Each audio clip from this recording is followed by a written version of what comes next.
bersyukur bahwa kami milik-Mu Tuhan. Kau menganggap kami milik-Mu. Kami berharga di mata Engkau Tuhan. Kami selamanya bersyukur untuk itu. You identitas kami. We want to embrace your new identity. You belong to us. We belong to you, Lord. Thank you, Lord. Mari sama-sama katakan. Dalam kesesakanku, Kau beri kedamaian-Mu.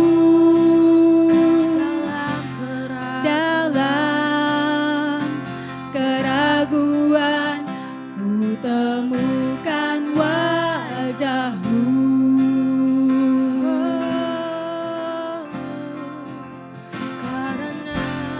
Karena pengorbanan-Mu, Kau jadikanku baru. Sungguh ku terkagum, amanku di dalam-Mu, Yesus. Kau membuatku sesuai rencana-Mu. Kau memegang setiap musim hidupku. Ku serahkan semua kekhawatiranku. Ku milik-Mu.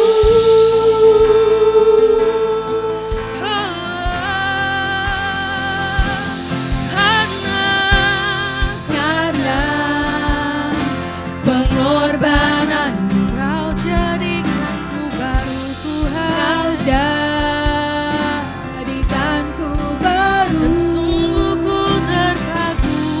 Sungguh ku terkagum, amanku di dalam-Mu, Yesus. Kau membuatku sesuai rencana-Mu. Kau memegang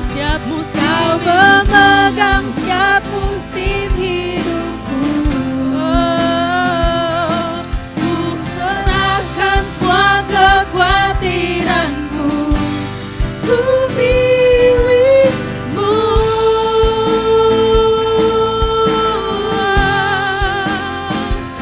Semua kekuranganku Kau pun tahu.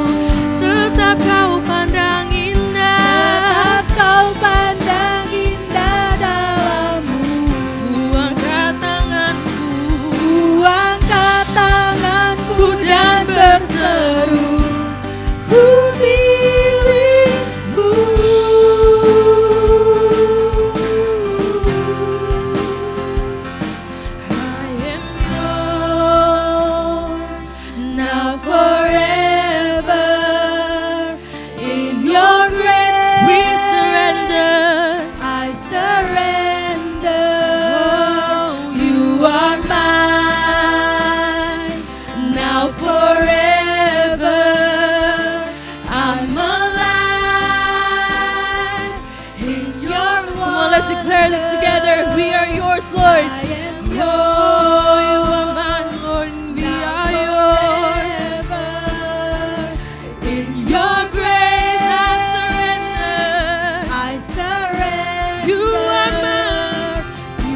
Tuhan, kami ucap syukur untuk malam hari ini, karena kami tahu Tuhan Engkau hadir di tengah-tengah kami. Kami berdoa biar Engkau juga memberikan kepada setiap kami yang hadir hikmat-Mu, sehingga kami boleh menerjemahkan apa yang akan disampaikan pada malam hari ini untuk memperlengkapi kami, untuk menjadi orang tua yang lebih baik, untuk menjadi pengajar yang lebih baik, bahkan untuk menjadi pribadi yang lebih baik. Terima kasih Tuhan, kami siap untuk menerima kebenaran di dalam nama Tuhan Yesus. Amen, amen. Silakan duduk saudara. Saudara, saya hanya ingin memperkenalkan singkat aja bersama kita. Hari ini ada Pastor Yusak Kancana, teman lama saya. Kalau saya ingat-ingat sebelum saya menikah, saya sudah mengenal beliau ini, ya. Dan anak saya sekarang sudah hamil, saya sebentar lagi punya cucu. Jadi sudah usianya udah nggak lagi muda, ya. Dan saya masih ingat Bu Silvi ini dulu waktu kami menikah, saya dan Bu Ratna terjebak macet dalam perjalanan ke sini. Bu Silvi ini yang nari, saudara, ya. Jadi kita punya hubungan yang cukup panjang dan nanti Pastor Yusak akan cerita lebih banyak. Saya tidak akan perpanjang, tapi saya ingin katakan buka hati Bapak Ibu Saudara untuk menerima apa yang Tuhan akan sampaikan, karena saya percaya Pastor Yusak Tuhan berikan this message untuk kita, untuk bisa melihat generasi yang akan datang, anak-anak kita, untuk menjadi pribadi-pribadi yang kuat di dalam Tuhan. Saya tidak perpanjang, mari kita sambut Pastor Yusak. Ya, thank you. Ya, selamat malam semuanya. It's good to be back. Senang sekali bisa ada di Surabaya hari ini. Ya, thank you. Terima kasih Pastor Benny, terima kasih Every Nation. Senang bisa ketemu beberapa teman-teman lama. Ya, hari ini seperti Pastor Benny katakan, saya bersama dengan istri saya, my wife of 28 years, ya, jangan sampai salah, saudara. Dan kita udah punya 3 putri kita Gen Z semua, Ashley 25 tahun, Gloria 21, dan si kecil Angel 14 tahun. Oke. Nah, hari ini saya ingin share sesuatu yang sebenarnya saya ambil intisari daripada buku ini, dan buku ini berasal dari yang saya sebut 3+3. Pengalaman saya merintis dan mengembalakan 3 gereja, itu di Bogor, di Medan, dan di Bandung, ya. Dan pastoring 3 churches sama raising 3 Gen Z. Oke, jadi pengalaman dari sebagai parent dan sebagai pastor saya curahkan di dalam buku ini. Nah, urgensi daripada hal ini adalah demi ya anak-anak kami sendiri, dan kami ingin dari pengalaman ini bisa menjadi berkat bagi para parents dan para pastors yang minister semua di mana-mana, ya. Saya ingin mulai dengan satu video yang saya upload di Instagram saya. Oke, itu satu tanda, saudara, signal. Maksudnya apa gitu, saudara? Amin. Ya, mungkin saya bisa masuk ke PowerPoint yang saya sudah siapkan. Saya mau kasih judul hari ini The Greatest Comeback Story. Nah, yang cowok-cowok terutama kalau dengar kata comeback itu biasanya dalam konteks sepak bola, oke? Udah ketinggalan 3-1 akhirnya menang 4-3, comeback, oke? Tapi hari ini ada sesuatu yang lebih amazing lagi daripada bola. Saya akan cerita kepada saudara, oke? Gap umur dan gap generasi. Jadi sebelum kita bicara lebih jauh, kita ingin samakan dulu beberapa istilah supaya kita punya pemahaman yang sama, oke? Nah, baby boomers, kalau kita bicara tentang generasi, ya, ini ada istilah-istilah, ada batasan-batasannya. Ini bukan tentang umur berapa, tapi lahirnya tahun berapa, oke? Baby boomers adalah antara tahun 46 sampai 64, oke? Kemudian Gen X, mau dari sini atau next, oke? Yang 65 sampai 80, saya ada di sini. Siapa yang Gen X, angkat tangan? Yes, oke? Saya ada teman malam ini. Kemudian next, milenial, ya Gen Y itu milenial, antara 81 dan 95. Siapa yang milenial di sini angkat tangan? Yay, come on.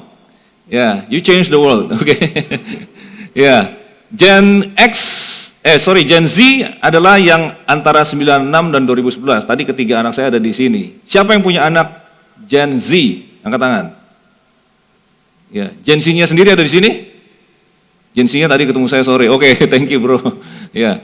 Nah, biasanya Gen X anaknya Gen Z. Ya, yang baby boomers anaknya milenial. Oke, kira-kira seperti itu. Nanti akan muncul lagi generasi berikutnya, tapi kita lihat dulu ini. Next. Nah, saya belajar mengenai perbedaan antara gap umur dan gap generasi dari dua pengalaman ini. Gap umur. Oke, just play the video first. Video ini kalau di versinya yang di TikTok, view-nya sampai 110.000 lebih. Ya, masuk di For You page. Tapi ini saya kutip yang dari Instagram. Yes, silakan play. Banyak kaum muda gereja meninggalkan iman mereka saat mereka mulai masuk kuliah. Karena dosen-dosen yang agnostik sangat gemar untuk menguji keabsahan iman mereka dengan cara membenturkan iman mereka dengan filsafat-filsafat dunia. Juga pergaulan lebih luas membuat mereka ekspos kepada filosofi-filosofi lain yang sangat anti Alkitab. Sehingga saat anak-anak kita nongkrong di kafe, mereka sebenarnya terlibat dalam conversation yang mengancam kehidupan rohani mereka.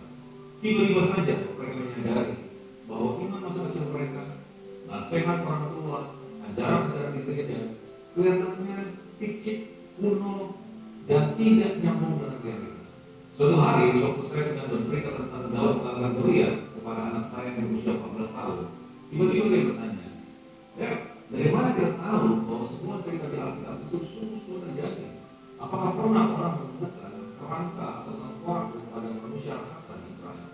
Dan kenapa juga sekarang ini tidak pernah Tuhan itu membuat ujian-ujian spektakuler seperti di Alkitab? Contohnya membelah laut misalnya. Bagaimana kita para orang tua dan pemimpin di gereja memperlengkapi diri kita untuk menjawab pertanyaan-pertanyaan kita semacam ini? Dan bagaimana kita membekali mereka supaya pada saat mereka nongkrong di kafe dengan teman-teman mereka yang agnostik, iman mereka tetap tumbuh. Amen. Berikan tepuk tangan kepada speaker tadi. Whoever he is. Nah, satu hari tahun 2018 saya jadi tamunya Pak Timotius Arifin, saya dikasih nginep di vilanya di Ubud, ya beberapa hari di sana.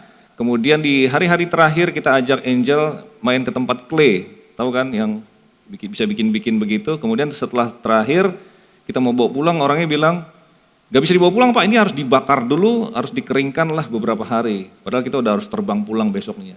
Jadi akhirnya saya cerita ke Pak Arifin, dia bilang begini, Yusak, nanti saya aja yang ambil.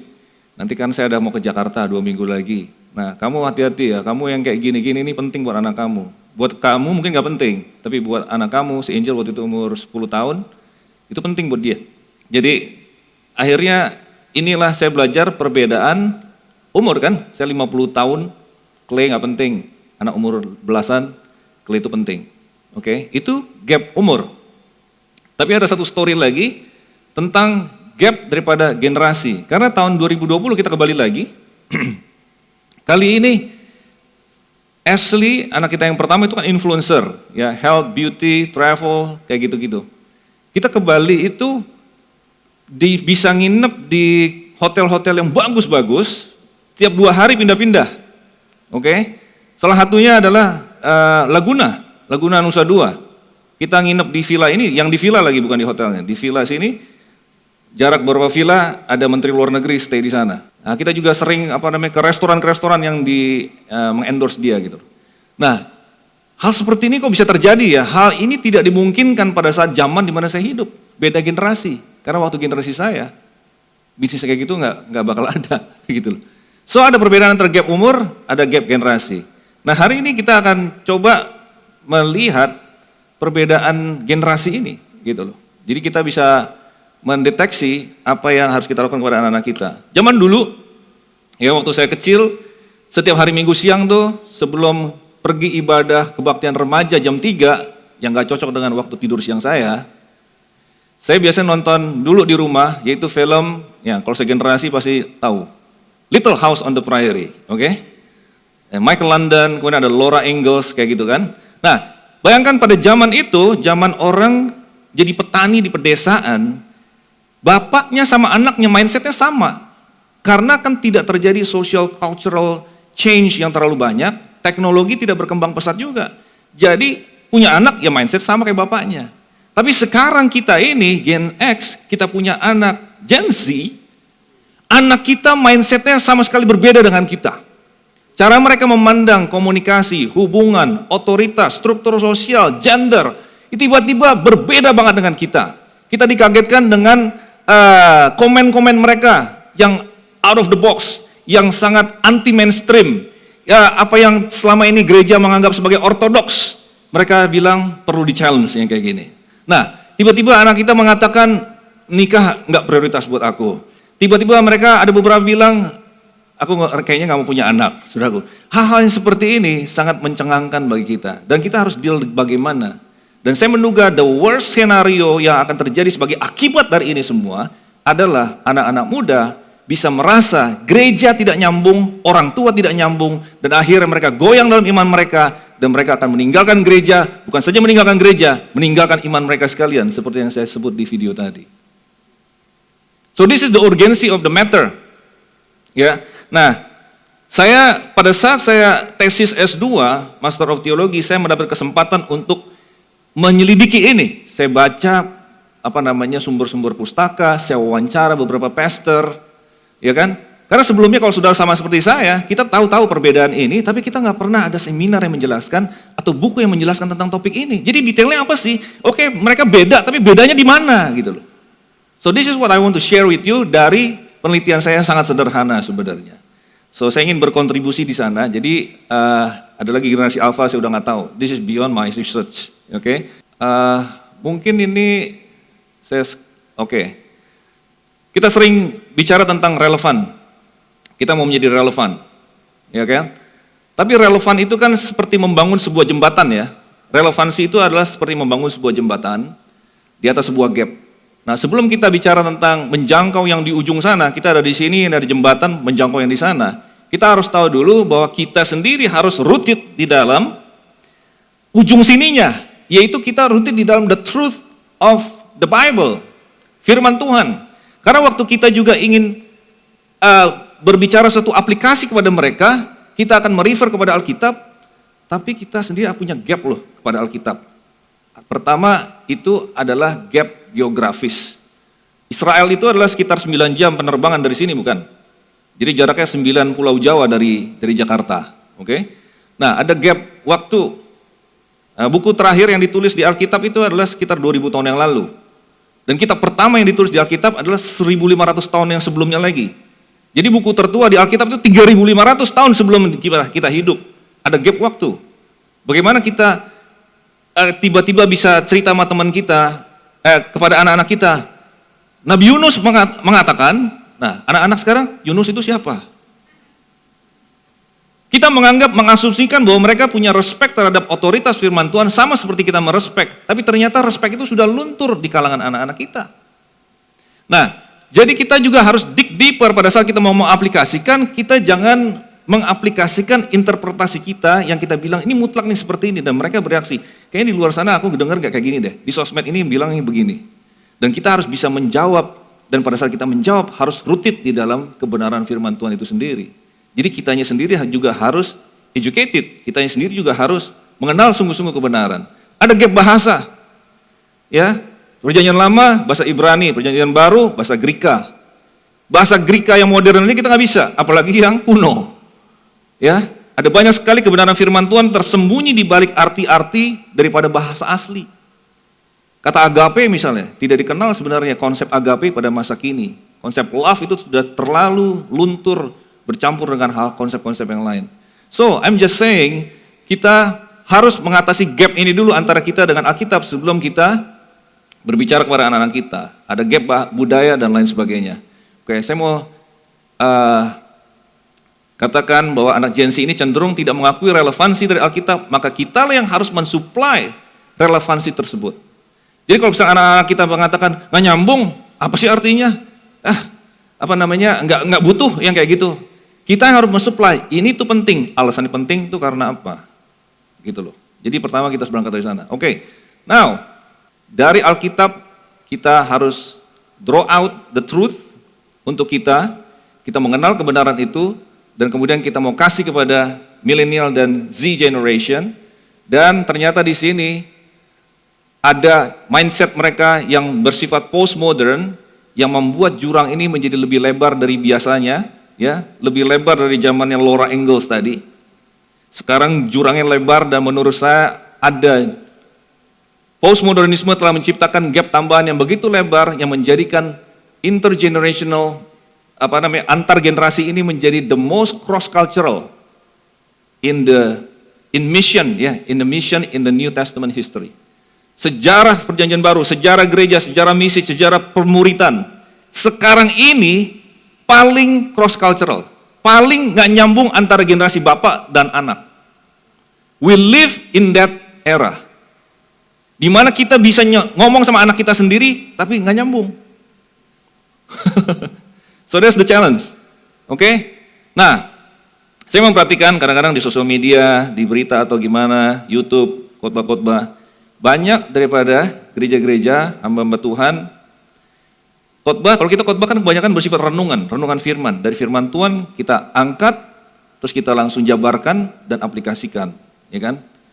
Tetapi sebenarnya anak-anak kita diserang di worldview-nya mereka. Mereka tahu, mungkin dengar firman hari Minggu, tapi narasi tentang gender diserang setiap hari, Senin sampai Sabtu. Dulu saya sekolah di Semak 1, SMA Kristen 1, Pintu Air, oke? Hari Jumat kalau tidak salah, ada upacara di mana salah satu guru kan kasih renungan kan, dari firman Tuhan. Tetapi pas kita masuk di kelas biologi, yang diajarkan tentang asal-usul manusia, teori Darwin yang diajarkan. Jadi Minggu atau pada saat ibadah mendengarkan renungan firman, tetapi otak ini dibombardir, dibawa semakin jauh daripada konsep-konsep firman Tuhan. Tentang gender, tentang pernikahan, tentang penciptaan, tentang the value of human beings. Jadi ada ketidaknyambungan, anak-anak kita menjadi bingung. Baru beberapa hari yang lalu Angel yang sama, tadi kan si Angel kecil ini yang ngomong sama saya, Dad, gimana, how can we be so sure? Ya, apa yang dikatakan Alkitab itu benar. Saudara, kira-kira cukup gemetar atau enggak kalau anak saudara nanya kayak gitu? What's going on dengan Angel? Tapi saya merasa aman begini. Kadang-kadang anak nanya seperti itu, ada dua kemungkinan. Pertama, dia udah mulai goyang dengan imannya, karena dibombardir dengan sosial media. Tetapi ada satu kemungkinan lain lagi, yaitu mereka sebenarnya ingin, iman itu ada, tapi mereka ingin iman itu dikonfirmasi dengan penjelasan yang lebih jelas untuk mengcounter pengaruh itu. Karena beberapa bulan sebelumnya, Angel ikut saya kebaktian, saya habis khotbah, terus habis itu kita lunch sama istri saya dan cicinya. Terus Angel bilang, Dad, sorry ya, tadi aku keluar dulu sebelum ibadah selesai. Aku ke toilet, katanya, karena aku nangis. Your preaching touch my heart. Jadi dia nangis dan kemudian abis khotbah saya kan nyanyi gitu. Suara saya nggak sebagus Frankie Kuncoro, tapi it touch her heart dan saya percaya sebenarnya setelah terjadi sesuatu di dalam hatinya dia sekarang juga rindu menjangkau temannya yang non-Kristen, mau dibawa ke komselnya kita. Saya ada komsel bersama dengan dia dan teman-temannya. Dan jadi ada dua kemungkinan, ya, anak-anak kita sedang dibawa lari dari firman Tuhan atau mereka sedang memproses the truth itu relevan nggak untuk aku pada hari ini. Jadi kita hanya perlu siap untuk menjawabnya, oke? Nah, beberapa hari yang lalu Angel cerita lagi. Ada temannya dia yang anak pastor, saudara. Anak pastor. Dan I know the pastor. Dia bilang, Dad, ini my friend ini posting story-nya nih crazy banget nih. Dia bilang God is homophobic katanya. In relationship with God, God is a toxic person katanya. God has an anger issue. Terus dia quote, maksudnya Tuhan pernah suruh bunuh orang-orang di zaman Perjanjian Lama, kan ada kayak gitu. And they cannot explain. Dan kita harus ada di sana untuk bisa jelaskan kepada mereka semua kebingungan mereka. Amin, saudaraku. Nah, ini yang sedang kita hadapi hari-hari ini. Saya punya teman yang aktif melayani sebagai pengerja di sebuah gereja besar di Jakarta. Dia bilang, Yusak, aku memilih untuk resign karena anakku sudah jadi agnostik. Tidak punya interest sama sekali terhadap the Bible atau perkara-perkara Tuhan, nggak mau datang ibadah, jadi aku merasa tertuduh, aku merasa nggak enak, orang nanya anakmu kemana, jadi aku resign. Ada lagi teman-teman yang seperti itu, ada yang teman segala macam, ada macam cerita yang lebih ngeri lagi, saudara. Amin. Nah, sekarang kembali lagi kepada sini, saya percaya ada kebutuhan nih di zaman ini, not only to talk about the Bible as seperti spiritual knowledge, tetapi masuk lebih dalam ke dalam worldview mereka, cara berpikir mereka mengenai important issue in this life. Ya terus terang kalau kita bacain berita-berita di Amerika, narasi gender itu membuat repot sekali kaum konservatif di sana. Sekarang kalau orang, salah satu yang temannya Angel tadi mengatakan adalah, kenapa Tuhan tuh benci dengan LGBT? Gitu loh. Masa Tuhan nggak tahu bahwa waktu dia ciptakan manusia, ini adalah konsekuensinya yang akan terjadi waktu mereka memilih kehendak bebas. Kenapa Tuhan bunuh semua manusia dengan air bah? Semua dipertanyakan. Tiba-tiba yang kok zamannya kita dengar sekolah minggu, oh iya terima kasih. Kalau kita dengar pendeta khotbah, oh amin puji Tuhan Pak Pendeta. Anak-anak kita, why? Kenapa begitu? What? I mean, this is a crazy world that we live in. Dan saya memprediksi, saudaraku, nanti anak-anak kita akan hidup di dalam dunia yang lebih kacau lagi, dan mereka akan kesulitan menjelaskan kepada cucu kita. Dan lebih kacau lagi saya memprediksi nanti sekitar 2 dekade, 3 dekade, 4 dekade dari sekarang, bukan saja same-sex marriage menjadi legalized, tetapi nanti pedophile marriage juga akan muncul. Laki-laki umur 52 tahun akan menuntut bahwa dia harus mau disahkan untuk boleh married dengan anak kecil usia 12 tahun. Civil union, equal rights. Jadi narasi-narasi yang kelihatannya kesetaraan, kebebasan, freedom of choice, equality gitu kan, itu bisa dibawa kemana-mana sampai hal-hal yang menabrak kepada kebenaran firman Tuhan. Bagaimana kita membekali anak-anak kita dalam hal ini? Saya mau quote sesuatu, let God transform you into a new person by changing the way you think. Sudah pikir ini kata-kata motivasi? No, this is from Paul of Tarsus, 1st century AD, yang sebenarnya saya ambil dari Roma 12 ayat 2a. It is the Bible. Change the way you think. Anak-anak kita, cara berpikir mereka lagi diubah oleh dunia. We have to be there to change the way they think to in line with the Word of God. Jadi bukan sekedar Yunus berkata, jadi kita harus bisa ada di sana untuk menjelaskan kepada mereka. Nah, kenapa postmodernisme ini bisa muncul? Saya mau share sedikit dari sejarah. Dulu waktu zaman rasul-rasul, itu adalah zaman keemasan gereja. Karena yang menjadi patokan kebenaran adalah apa yang rasul-rasul katakan. Sampai 300 tahun pertama, dari Pentakosta sampai Konstantinus, itu zaman keemasan gereja. Alkitab adalah standard of truth. Tapi kemudian muncul, setelah Konstantin ya, menjadi Kristen, maka muncullah zaman kegelapan. Kenapa? Karena Konstantin kemudian menjungkir balikan kondisi orang Kristen tadinya teraniaya, menjadi sekarang, kaum elit. Ya, pastor-pastor tiba-tiba keren semuanya. Mereka dikasih gedung-gedung dan sebagainya. Dan kemudian the established church pada saat itu menjadi patokan.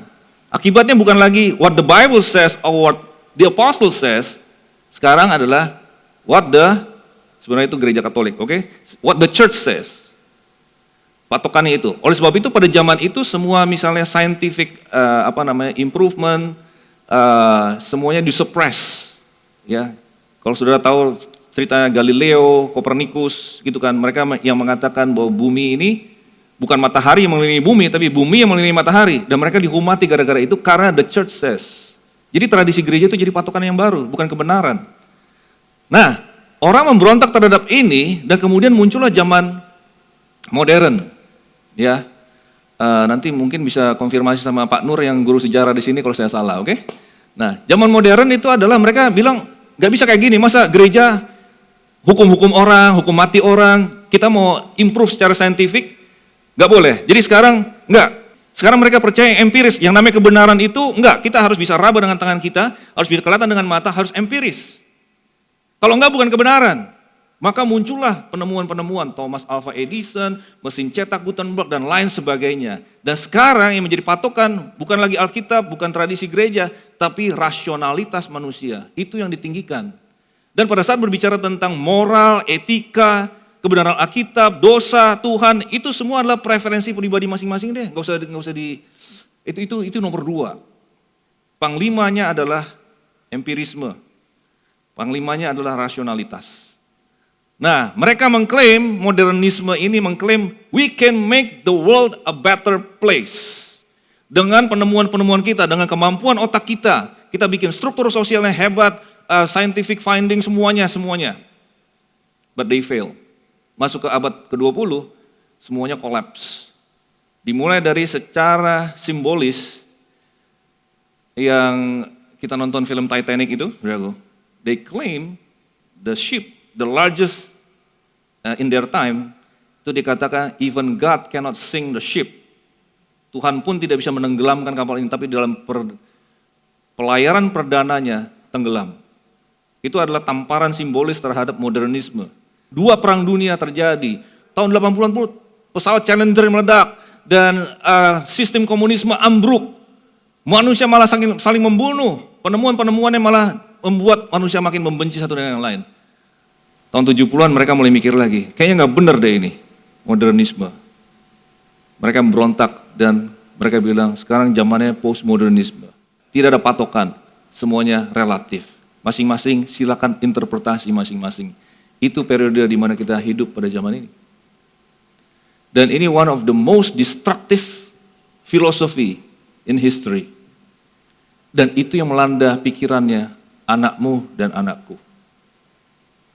So this is the crazy world we live in today. Mereka nggak mau ini semua. Nah, sekarang bagaimana karakteristik orang-orang ini? Worldview yang terbangun sejak tahun 70-an dipicu oleh kekecewaan terhadap modernisme. Pertama, relativisme. Kedua adalah mereka skeptis terhadap otoritas. Dan yang ketiga, mereka rindu mengalami komunitas. Yang relatif ini, kebenaran itu dikatakan bukanlah sebuah patokan universal yang harus digapai semua orang, tetapi sebuah konstruksi subjektif masing-masing individu. Wah, ini bahasanya kayaknya saintifik banget ya. Ibu-ibu, bapak-bapak ngerti gak? Tapi kira-kira begini, zaman dulu orang percaya akan sebuah patokan universal, at least orang-orang kayak Plato segala macam, orang-orang Greka pun tahu, namanya telos. Ya, bahwa semua manusia itu harus menggapai satu, entah apa yang mereka percaya, mungkin bukan Kristen, tapi ada satu patokan idealnya manusia itu harus menggapai seperti ini loh. Universal, semua orang harus seperti ini, moralitas segala macam. At least mereka agree itu. Tapi sekarang enggak ada itu patokan. Jelas-jelas Alkitab mengajari itu, karena apa yang menjadi patokan kita sekarang? Keserupaan dengan Kristus kan, karakter Kristus. Ya, keserupaan dengan Kristus itu adalah patokannya kita kan. Itu ada di luar kita, bukan kita yang bikin. Jadi kita harus bertumbuh untuk menjadi seperti itu, oke? Tapi sekarang mereka bilang, no, tidak ada target universal. Yang ada adalah kita bisa create sendiri dari dalam kita. Kita interpretasikan realita dan truth itu apa. Masing-masing orang boleh interpretasi masing-masing. Soal contoh yang gampang, dekat sini ada Madura itu ada karapan sapi kan. Karapan sapi, orang pakai sapi untuk olahraga. Tapi kalau di India, sapi itu dipuja-puja, gak boleh dimakan. Lapar sekalipun gak boleh potong sapi misalnya. Dianggap holy cow, ya kan? Nah, jadi itulah contoh katanya relativisme dalam budaya. Orang boleh menginterpretasikan sendiri dong masing-masing. Ya, di matador di Spanyol dipakai bahkan dibunuh. Di India nggak mungkin seperti itu. Nah, jadi mereka bilang true for you but not for me. Ya, boleh aja. Jadi makanya mereka bilang, loh, kenapa LGBT itu salah? Kan mereka punya hak masing-masing. Mereka boleh menginterpretasikan, mereka punya pronounnya sendiri. Bukan saja mereka establish their own identity, they demand us to respect that kan. Karena orang sekarang kalau pronounnya salah, orang bisa marah di Amerika.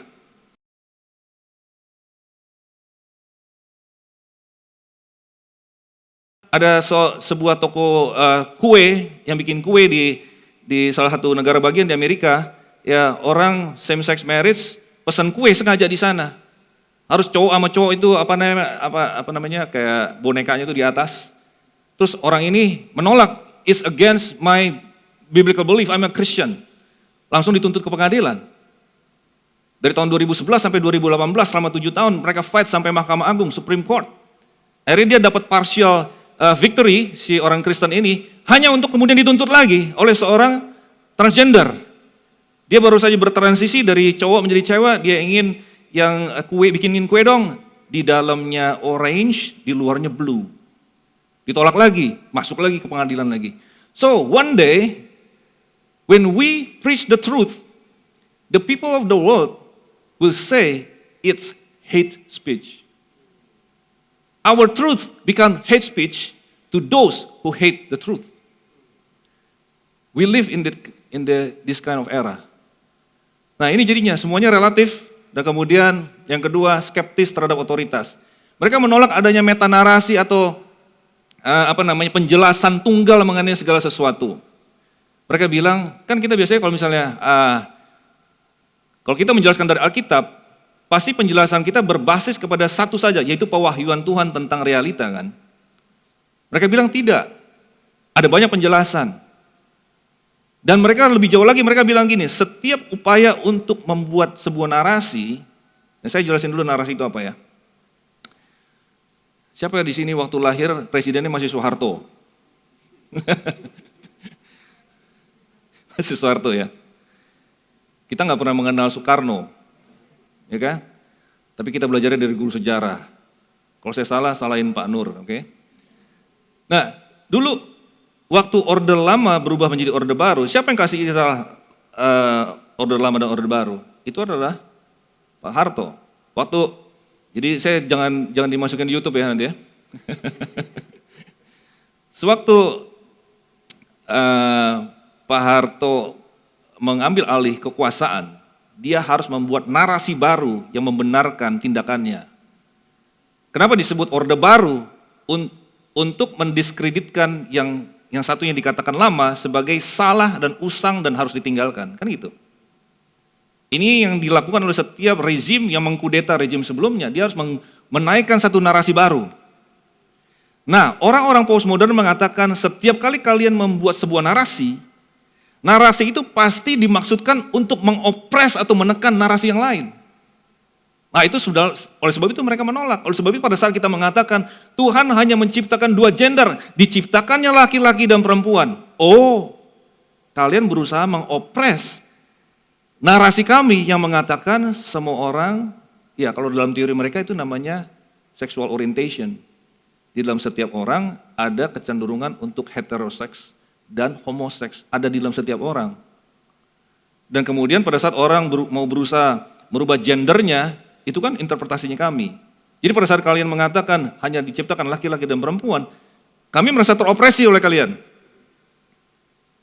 Kita di sini pasti di Morning Star Academy belajar tentang bagaimana Tuhan terlibat di dalam pendirian the United States of America. That's what I learned. Itu yang istri saya ngajar kepada anak kami waktu saat homeschool.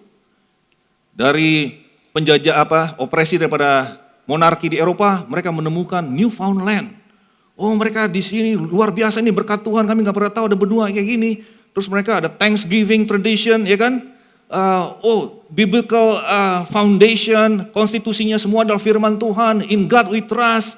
Oh sebab itu menjadi negara yang paling diberkati di dunia, menjadi powerful sekarang. Itu kan narasi kita kan? Tapi sekarang narasi itu mulai dibongkar oleh mereka dan mengatakan, oke.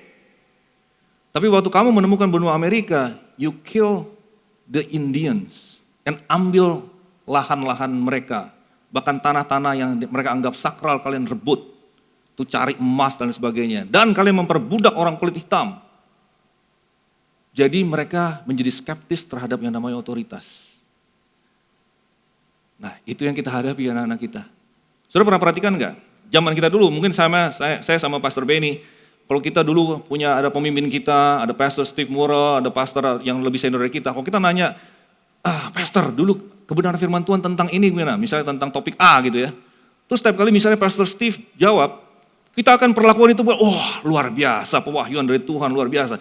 Tapi kalau anak sekarang nanya sama kita, Pastor Yusak, what do you think about this? Terus saya menjawab dengan semangat, mereka mengatakan, okay, that's one of the version. I have 10 other version I heard from YouTube.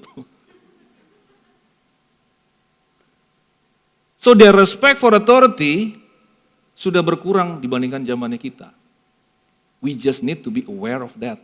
Kita harus rewind back kepada akar-akar di mana cara berpikir mereka seperti apa, baru kita build dan kembalikan mereka lagi kepada kebenaran firman Tuhan. And to some extent, mereka menjadi seperti ini, berpikir relatif dan skeptis. menurut saya, sorry to say, adalah kesalahan kita juga. Our generation. Kita sering mengklaim hal-hal yang absolut, padahal itu adalah our interpretation of the absolute. Jadi mereka bereaksi terhadap itu, dan kita sendiri harus refine our understanding, some of our basic understanding. Ya, kita bisa grow juga di sana. Oke? Nah, tapi di tengah karakteristik 1 dan 2 yang begitu negatif ini, ada positif, ada negatifnya di sini. Mereka rindu mengalami komunitas. Ya, kebenaran dan realita, karena mereka nggak percaya tadi, jadi adanya di mana? Mereka simpulkan di dalam komunitas mereka. Dan mereka rindu akan komunitas.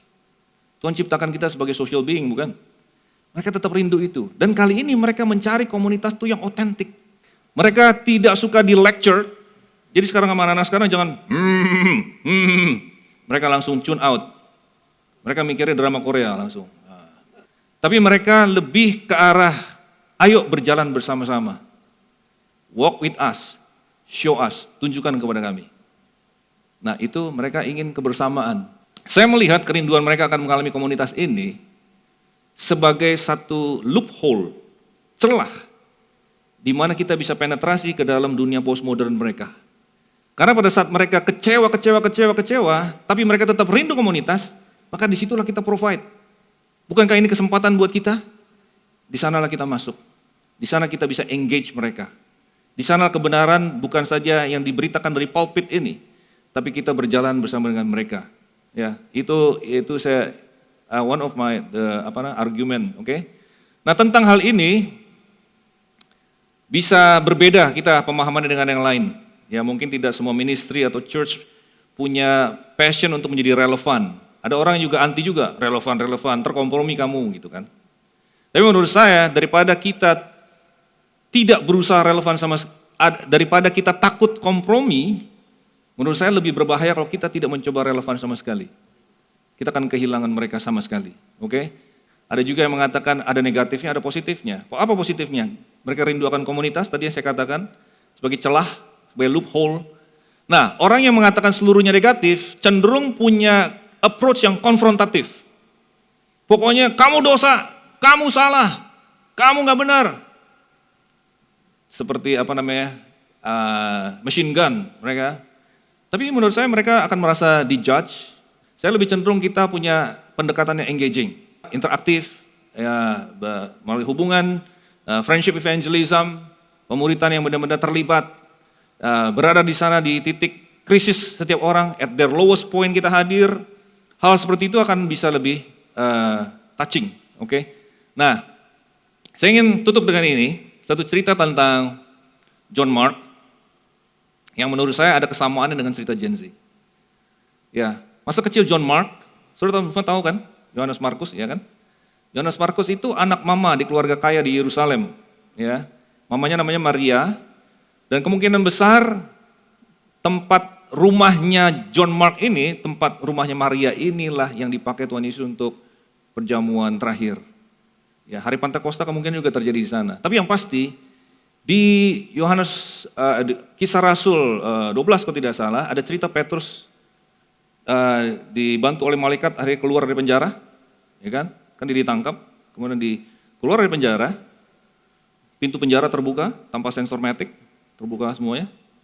Terus dia langsung lari ke rumah Maria. Ingat ceritanya, dia ketok pintu. Ada Lydia datang ke gerbang. Dengar suara Petrus, bukannya dibukain, tapi Lydia malah masuk ke dalam. Woi, Petrus udah keluar dari penjara. Nah hari itu Petrus kesaksian kayak begini nih. Petrus berdiri di sini, semuanya ada. Dan kita percaya John Mark ada di situ. Dan Petrus menjadi jailbreaker superhero bagi John Mark. Nah, orang percaya dari kecil, John Mark ini pasti calon hamba Tuhan besar. Kesaksian Petrus, rumahnya dipakai Tuhan Yesus. Anak ini sangat promising, suatu hari pasti dia jadi hamba Tuhan yang besar. Tetapi, John Mark punya the other side of the story of his life, itu adalah beberapa kekecewaan terhadap otoritas. Yaitu, akhirnya dia menjadi skeptis. Ya, karena beberapa ini, yaitu insiden di Taman Getsemani. Saudara, dari semua cerita Paskah yang sudah pernah dengar, cerita tentang Tuhan Yesus disalib, ditangkap dan sebagainya, pernah gak saudara, atau waktu itu saudara pernah baca Alkitab mungkin, Ada cerita di mana ada tentara Romawi menangkap seorang pemuda, kemudian pemudanya melepaskan diri karena dia hanya berbalutkan kain linen, dia lari telanjang. Siapa yang pernah baca itu? Cerita itu ada di kitab Markus.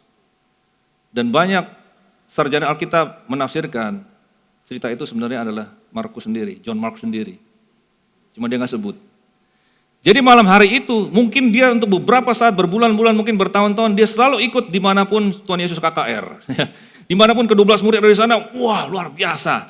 Si John Mark ada di sana pada saat orang lumpuh, ya kadang-kadang pendeta kalau khotbah kecepatan, orang lumpuh melihat, ya orang lumpuh memang melihat.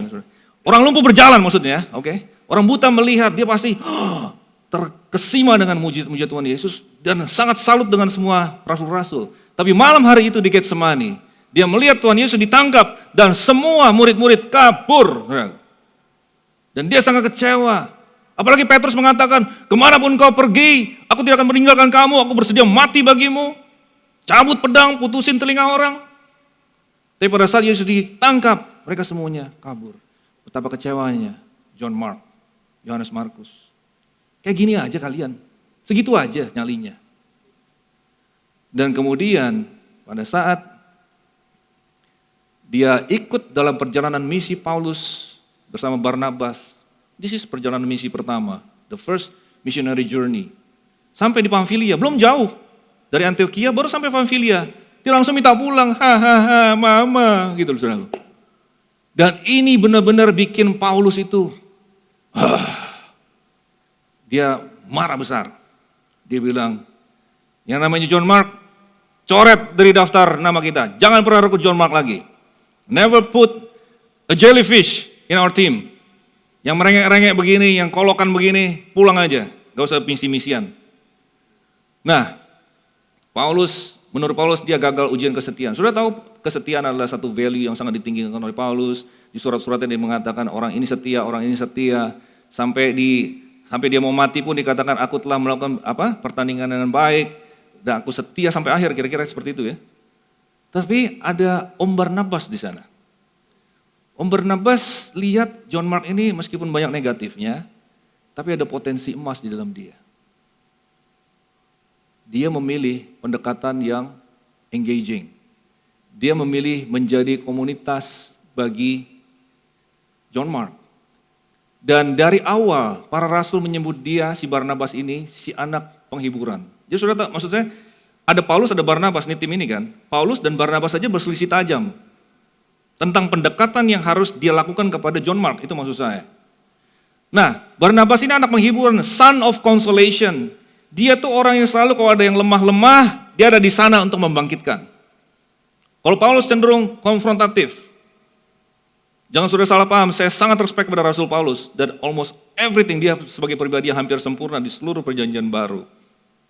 Cuma di sini saja nih agak ada mengganjal sedikit dalam kasus John Mark. Tapi Barnabas memilih untuk merestorasi, memasukkan John Mark ke dalam kliniknya. Ada klinik Barnabas. By the way, Saulus adalah alumni. Karena pada saat dia pertama kali lahir baru, dijumpai oleh Tuhan Yesus sendiri di jalan menuju Damsyik, tidak ada orang mau follow up dia. Semua orang takut. Nah, Paulus orang yang radikal, bunuhin orang, penjarain orang. Dia setara dengan yang zaman sekarang ini di Indonesia. Ya, yang berisik-berisik itulah, saudara amen kira-kira. Siapa yang berani follow up sama dia? Kalau dia datang kebaktian sini pun kita semua kabur, amen saudaraku. Nah, saat itu siapa yang mau follow up? Barnabas lah muncul, dia datang ke Tarsus. Saulus, oke. Dia masukkan ke dalam kliniknya dan akhirnya dia bisa direstorasi dan kemudian melayani secara luar biasa. Jadi kebetulan dia juga adalah paman, omnya. Jadi saya sebut om tadi beneran. Om Barnabas, omnya daripada John Mark. Nah, kemudian direstorasilah si Gen Z John Mark ini. Menurut saya dia seperti Gen Z.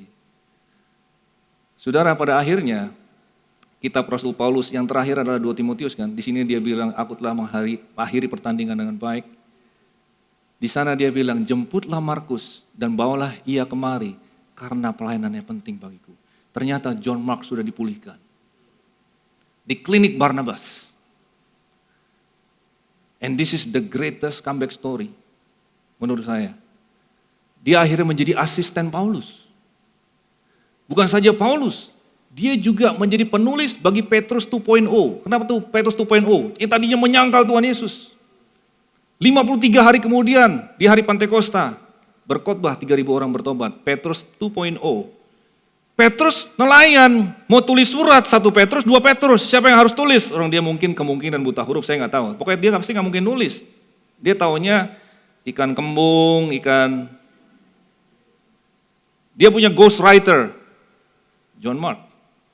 Saya percaya 1 Petrus, 2 Petrus itu adalah versinya Petrus, dia ngomongin, John, gitu. Mark, tulis ini, bla bla bla, dia tulis. Nah, kemudian dia juga yang menulis Injil Markus. And yes, by the way, this is the same Mark. Markus yang sama. Tanpa pemulihan Barnabas, tidak ada kitab Injil Markus. Nah, saya percaya John Mark ini sebagai satu pola, dan saya tulis itu di bab 9 daripada buku saya, amen. Saya nggak jago promosi, tapi that's about the thing that I can say here. Saya percaya Gen Z zaman ini adalah Markus abad ke-21 yang merindukan Barnabas di dalam kita. Jika kita kehilangan mereka, itu adalah kesalahan kita. Itu tanggung jawab kita kepada Bapa dan Raja kita untuk merangkul mereka kembali. Dan jika kita berhasil, maka kita sedang menulis the greatest comeback story dalam generasi kita. Amen. Kembali Pak. Wow, Pastor Yusak jangan turun dulu karena kita akan berikan kesempatan buat berikan tepuk tangan sekali lagi dong ya. Yep. Siapa yang diberkati? Ya. Amen. Setelah ini saya tadi sudah ditampilkan di depan, kelihatan ya. Kalau Bapak Ibu Saudara ada pertanyaan bisa WhatsApp, tapi kalau karena saudara dari generasi tertentu enggak bisa WhatsAppan langsung mau bicara. No. Oke. Kalau saudara lebih nyaman untuk menyampaikan langsung, silakan karena ada mikrofon di belakang, saudara bisa langsung tanya aja. Pertanyaannya, jadi bagaimana kita as parents belajar menjawab pertanyaan mereka? Adakah sumber yang direkomendasikan? Buku, kelas, website? Karena memang benar saya bingung menjelaskan dengan bahasa mereka. Ketika saya ditanya, kalau Tuhan mengasihi human, oke, thank you. Kalau Tuhan mengasihi human being dan dia ada di masa depan, meaning dia tahu apa yang akan terjadi, kenapa dia biarkan manusia hidup sampai sejauh ini? Kenapa dia nggak bunuh Lucifer? Kenapa Lucifer nggak dijadikan Lucy saja? No, that's me, okay? I'm bad, okay. Apakah dia juga menciptakan hell? Apa? Hell. Oh, oke. Ya. Kira-kira itu pertanyaannya. Pastor Yusak, tolong bisa dijawab. Wah, berat. Wow. Ya, ini mamanya Gen Z atau Gen Z-nya sendiri berusaha, karena kita nggak bisa tahu nih dari siapa nih, atau mungkin sungguh-sungguh pertanyaannya Gen Z ini. Ya. Apa yang bisa direkomendasikan? Ada nggak yang bisa direkomendasikan? Buku, kelas, salah satu buku, beli bukunya Pastor Yusak. Oke, itu nomor 1, itu saya yang jawab. Iya. Selanjutnya silakan Pastor Yusak. Saya ini ahli menjawab pertanyaan-pertanyaan yang mudah. Ngerti maksudnya kan? Kalau ini sulit nih. Dan saya juga tidak pernah mengklaim bahwa saya expert dan juga nggak pernah mengklaim saya yang paling berhasil dalam mendidik anak-anak saya. Kalau saya, ya memang kita ya perlu belajar. Kita perlu belajar, kalau saya belajarnya beberapa sumber-sumber yang kira-kira bernada apologetik. Ya. Jadi hal-hal yang apologet itu kan bagaimana kita mempresentasikan atau menjelaskan atau mempertahankan kebenaran. Ada beberapa hal yang kita bisa pelajari. Jadi saya baca buku seperti karyanya Josh McDowell. I read the evidence that demand a verdict namanya. Itu saya baca banyak materi dari sana. Dan sekarang ini banyak. Kalau saya follow di Instagram beberapa ya yang bisa memberikan penjelasan kepada kita. Ya saya nggak bisa sebutin nama mereka satu-satu, tapi ada beberapa yang bisa menjelaskan yang bernada apologet. Ya itu salah satunya. Ini adalah seperti buku ini adalah sebuah wake up call. Saya mau bangun awareness tentang itu dulu. Nanti sebenarnya saya berharap saya bisa ketemu dengan satu tim yang anak-anak muda, milenial atau Gen Z yang bisa kasih feedback balik ke saya. Om, kayak gini nih sebenarnya yang terjadi kayak gini, terus kita bikin rumusin sampai bersifat modul yang lebih detail lagi. Kalau misalnya Bapak Ibu sekalian yang hadir malam hari ini menyadari ada need tentang itu aja, ada kebutuhan tentang itu, ada menyadari bahwa oh ya ternyata seperti itu aja udah mencapai target saya pada malam hari ini. Kayak gitu. Jadi tentang itu nanti pasti akan bergulir lagi. Saya nggak tahu apakah yang terjadi bulan-bulan ke depan atau tahun-tahun ke depan. Yep. Oke. Yang tadi pertanyaan yang praktisnya tentang hell apa segala macam perlu dijawab. Ya, yang berikutnya ini ya kalau Tuhan mengasihi, ini pertanyaan anaknya. Kalau Tuhan mengasihi human dan dia ada di masa depan. Ya. Kenapa dia biarkan manusia sejauh ini? Jatuhnya sedalam ini. Ya. Ya, kira-kira itu. Kenapa dia ciptakan Lucifer? Kenapa ada hell, ada ya, neraka? Kalau Tuhan itu kasih, kira-kira gitu. Ya, ya nggak bisa jawab. Ya pertanyaannya sih bisa saya jelasin, cuman bisa ntar jadinya panjang Ya. gimana. Jadi kira-kira. Jadi mungkin lebih ya, seperti yang Pastor Yusak sampaikan, ini bukan membahas spesifik setiap pertanyaan. Bayangin kalau Bapak Ibu di sini satu orang punya 2 pertanyaan, terus kemudian segini, ya kita bisa sampai ibadah besok pagi gitu ya. Ya, oke. Mungkin ada pertanyaan yang lain yang saya belum dapat pertanyaan berikutnya via WhatsApp. Kalau ada yang mau langsung bertanya silakan. Silakan. Ya, boleh angkat tangan langsung bertanya aja. Yang saya mau tanyakan, bagaimana kita melatih anak-anak kita ya, karena mereka dan teman-temannya itu mereka seringkali mendapat seperti kayak curhatan dari teman-temannya, bagaimana mereka itu self harm, terus bagaimana mereka mengatasi tekanan sedikit aja sudah nggak mampu, sudah mau seperti kayak memiliki keinginan untuk bunuh diri dan sebagainya. Hal-hal yang seperti itu saya sudah dengar itu banyak kali di banyak teman, anak-anak atau keponakan saya. Masalah sedikit aja mereka sendiri juga nggak tough, tapi di sekeliling mereka lebih parah. Itu bagaimana kita bisa encourage anak-anak kita dan poin-poin apa yang bisa kita tekankan untuk anak-anak kita. Terima kasih. Ada yang menyebut Gen Z itu seperti generasi stroberi ya. Ya, indah di luarnya tapi dalamnya rapuh, kalau ditaruh di luar kulkas aja sebentar udah. Mereka tidak punya, kayak kurang fighting spirit gitu loh. Jadi sedikit-sedikit ini nggak mau, kalau kita kan ya kita we rise up to the occasion, we rise up to the job gitu loh. Kita harusnya fight gitu kan. Mereka gampang nyerah. Dan yang tadi dikatakan itu kadang-kadang karena begitu banyak informasi yang muncul. Ada yang mengalami ini, oh saya perlu healing, ya, saya perlu ini gitu kan. Nah terus mereka ada yang mirip-mirip dengan mereka bilang, ya ini saya begini. Jadi saya nggak tahu ada istilahnya sekarang, apa istilahnya tuh. Jadi apa yang mereka baca, oh ya sepertinya saya itu seperti itu. Salah satu cara saya melihat kekristenan ini atau kebenaran Alkitab itu sebenarnya dibagi 2 kalau misalnya mau gampangnya ya. Yaitu it's all about who God is in us and who we are in God. Jadi sebenarnya tentang identity. Jadi kalau kita kasih identity yang kencang untuk mereka, they have to know who God is and who you are in Christ. You are powerful. Ada roh yang membangkitkan orang mati di dalam kamu. Kamu nggak bisa dikalahkan oleh yang kayak gini-gini gitu loh. Jadi jangan setiap kali ada ngomong kayak gini, oh ya saya. You have to fight. I'm not like this. God has made me more than conquerors. Nah ini, to me jawabannya adalah identity. Identity kalau kasusnya seperti ini. Dan kita harus ya gimana ya engage, encourage. Tapi kemungkinan mereka tuh perlu didengerin dulu aja. Jadi jangan kita, tunggu, langsung keluarin Alkitab yang besar, wah gitu. Jangan kayak gitu. Jadi ya dengerin dulu, habis itu ya udah, habis itu kita baru kasih kebenaran firman Tuhan. Kalau itu simpelnya seperti itu sih, ya kan. Si Angel itu juga tahun lalu atau sebelum. Iya, dia mengeluh juga tentang depression dan loneliness anak kita. Jadi we are not. You want to say something? Ya. Sebagai ibu mungkin saya share kalau maybe I can agree with my husband because dia memang dia belajar politik, hubungan internasional kan dulu di UI. Jadi world view is memang majornya dia gitu. Kalau saya memang masak, bersih-bersih. Jadi sehari-hari saya juga dengar apa yang terjadi, saya lihat gitu. saya sendiri season of my life ternyata bisa meng-answer banyak sekali related to generation right now gitu loh ya.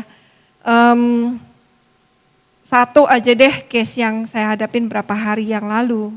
Even before going to Surabaya, saya juga kayaknya ninggalin anak saya dengan question yang begitu kayaknya, aduh siap nggak ya gitu.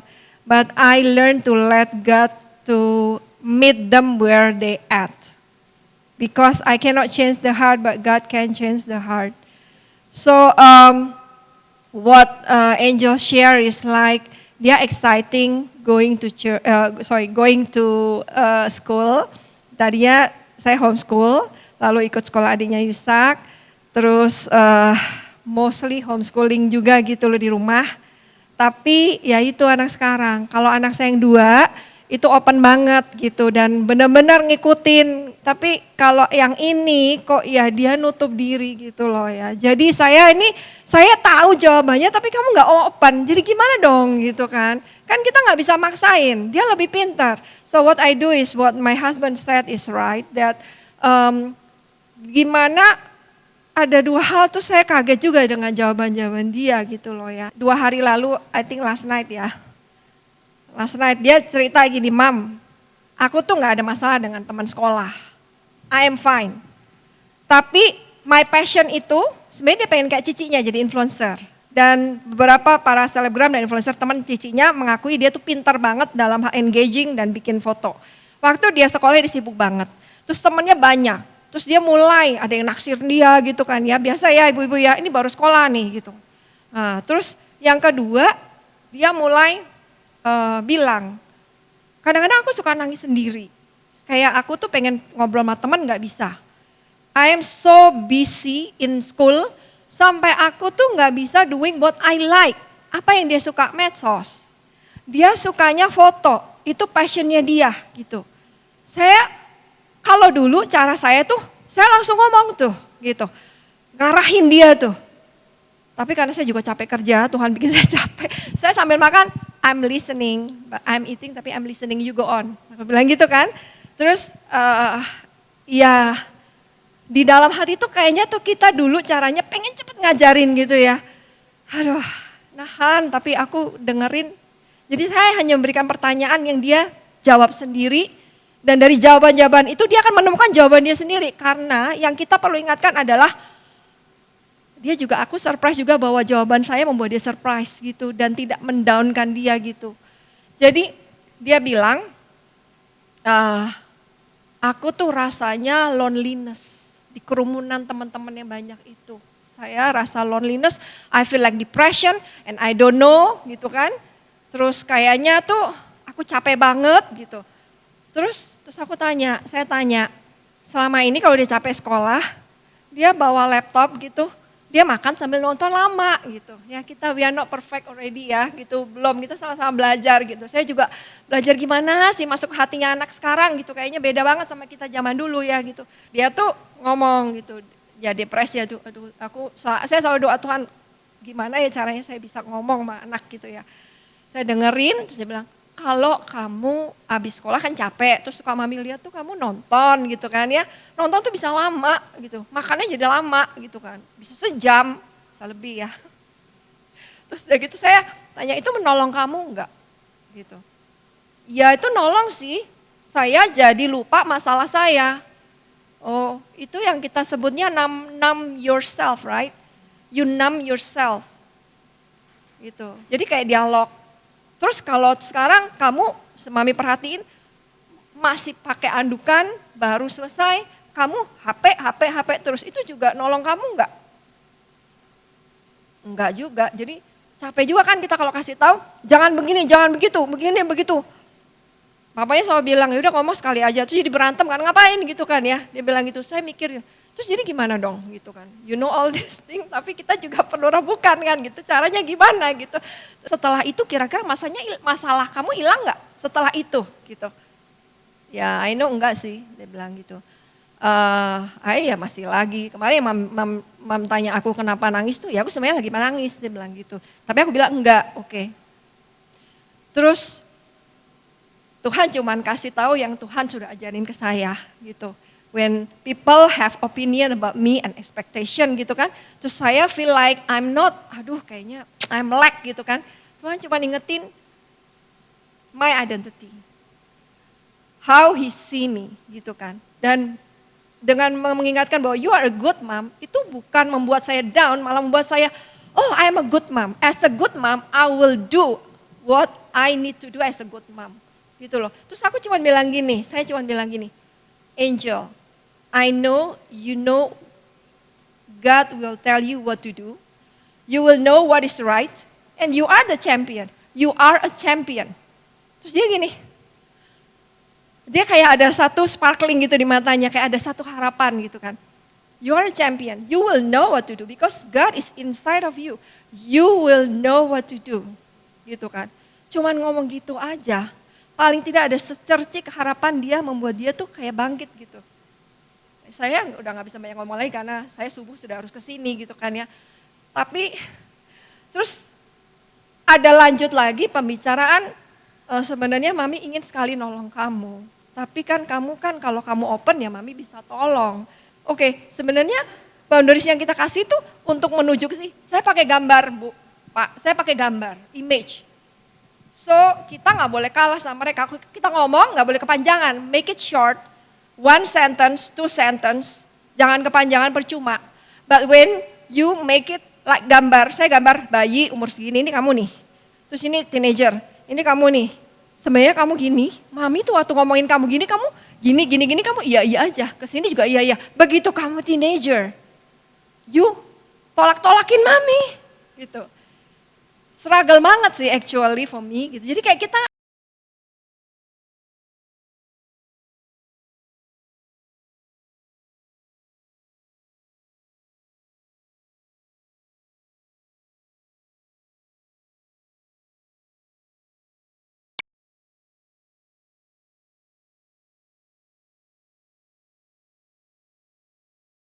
you are very smart.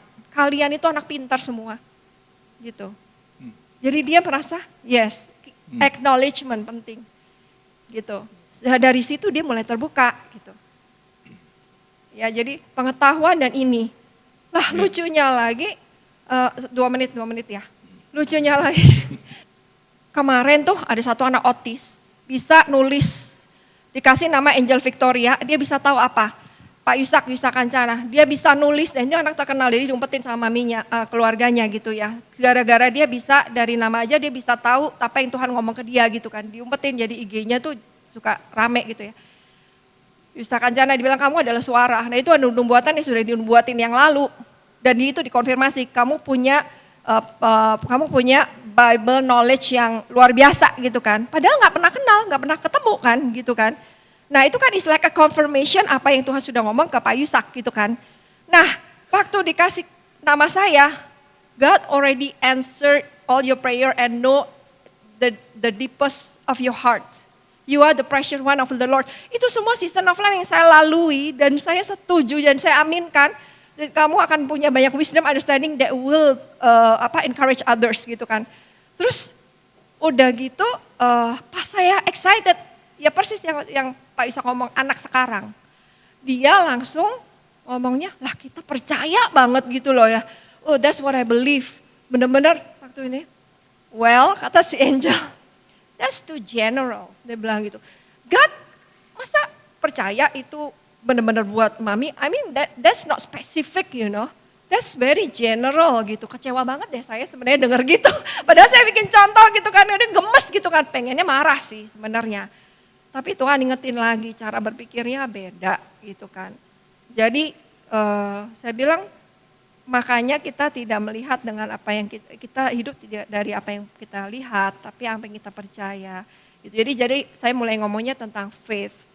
Itulah anak sekarang siap-siap aja. Hikmat kan punya Tuhan. We spend time with the Lord every time we pray. Ibu-ibu sih aku encourage doa aja wherever. They meet Jesus in medsos. They will meet Jesus in everywhere. Dan anak-anakku juga, aku ngelihat mereka, sekalipun influencer atau mereka satu di London, satu di sekolah. At least Angel, terus saya peluk malamnya. Saya nggak bisa jawab semua pertanyaan dia begitu banyak. Dia juga pernah temannya gini-gini. Kata dia itu biasa sekarang, Mam. Kalau depression, ya Ibu, dia gini-gini. Tahu kan? Kalau Angel temannya sering ngomong sama saya, karena maminya dekat sama saya. Angel pernah pakai kartu, diginiin tante gitu. Jadi saya rebuke Angel gak? Enggak. Gitu, itu berarti yang saya harus doakan gitu. Jadi kalau depression, so how hard the life for them is gitu, to know their identity. Can we as parent, we have to know our identity so we can tell them who they are. Gitu, because mereka seperti Pak Yusuf tadi bilang, bukan apa yang kita katakan, apa yang mereka lihat di kita gitu loh. How you trust God, why you trust God, gitu kan. Bukan mulut kita yang menjelaskan gitu, ya. Amen. Itu aja sih, masih panjang soalnya, ntar kapan-kapan. Oke, thank you Bu Sylvie. Bapak Ibu, karena waktu ya, jadi saya tahu masih banyak pertanyaan. Mungkin sebagian yang Bapak Ibu tanyakan ada jawabannya di buku yang ada di luar sana. Jadi boleh beli ke sana dan masih ada hubungannya dengan yang di-share. Terima kasih Pastor Yusak, berikan tepuk tangan sekali lagi. Ya, saya hanya menutup dengan mengatakan kita bukan parents yang sempurna, ya, nggak ada anak-anak kita yang sempurna. Kenapa saya tahu nggak ada yang sempurna? Saya lihat Bapak Ibu juga nggak sempurna soalnya. Saya juga nggak sempurna. Gimana mungkin anak-anak kita bisa sempurna? Benar nggak ya? Tapi kita punya Tuhan, ya. Jadi, tapi kita nggak mau ignorance. Malam ini harapannya adalah membuka mata kita bahwa kita berada dalam generasi yang seperti ini, ya, supaya Bapak Ibu tahu, oh, no wonder anak saya, anak kami merespon dengan cara seperti ini dan bukan hanya marah-marah dan mengatakan pokoknya, ya, generasi yang menerima pokoknya itu sudah lewat, itu generasi Bapak Ibu, ya. Ke samping dan mengatakan, nah itu generasi kamu. Anak-anak kita nggak bisa terima yang pokoknya mama bilang begini, pokoknya papa bilang begini, ya. Oke, jadi itu dan kita akan tutup dalam doa, ya. Tuhan, kami mengucap syukur untuk malam hari ini. Terima kasih untuk setiap orang tua yang hadir. Kami yang berada dalam ruangan ini, kami butuh kasih karunia-Mu. Tuhan, kami mendengar kebenaran, kami dibukakan, kami jadi lebih aware terhadap anak-anak kami, bagaimana lingkungan mereka bertumbuh. Tapi Tuhan, kami juga berdoa biar kami sebagai orang tua menjadi tempat yang aman buat mereka boleh bertanya, boleh mengungkapkan isi hati mereka. Tuhan, kami juga berdoa biar anak-anak kami boleh berada dalam community yang akhirnya membangun mereka untuk semakin dekat kepada Engkau.